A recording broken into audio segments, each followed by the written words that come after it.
Magandang araw sa inyong lahat. Ako si Aurea C., 46 years old at nakasalukuyang naninirahan sa Quezon City. Nais ko lamang pong ibahagi sa inyo ang aking naging napakagandang karanasan sa paggamit ko po ng C24/7 na produkto ng AIM Global.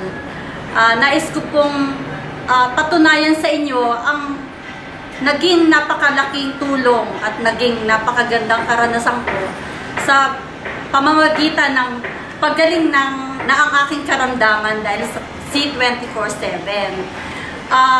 Noong pong 2001, ako po ay nagkasakit ng aortic dissection.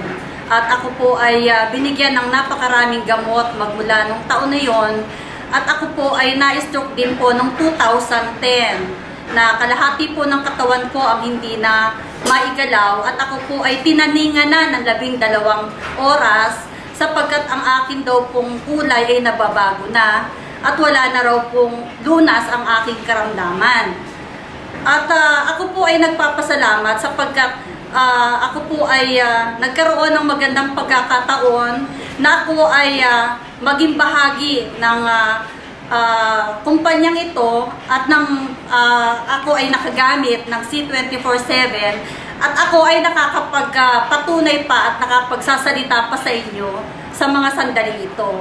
Kung kaya't noong pong nakaraang mga taon, ako po ay tamlay at tunay na nawawala na ng pag-asa sa aking paggaling sapagkat akala ko po ay wala na pong lunas ang aking karamdaman at ako ay magiging baldado na sa aking buong buhay. Subalit nagpapasalamat ako, magbuhat po ng makilala ko ang ating sister Doreen Torres, ang kanya pong kabiyak na si Mr. June Torres at si Kuya Roger Texon.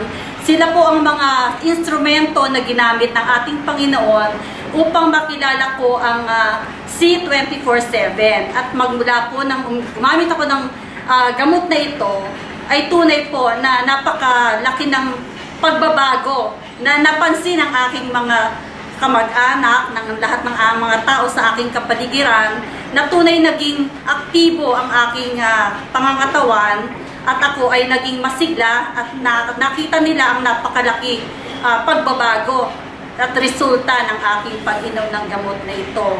Tunay nga po na ibinabalik ko ang kapurihan sa ating Panginoon, pangalawa sa mga tao na ginamit ng ating Panginoon at ang AIM Global na siyang tumulong at ginamit din ng ating Panginoon upang magbigay ng kalunasan sa mga karamdaman ng mga tao na tunay na nahihirapan sapagkat gumagastos ng napakaraming halaga upang gumaling lamang sa kanilang karamdaman.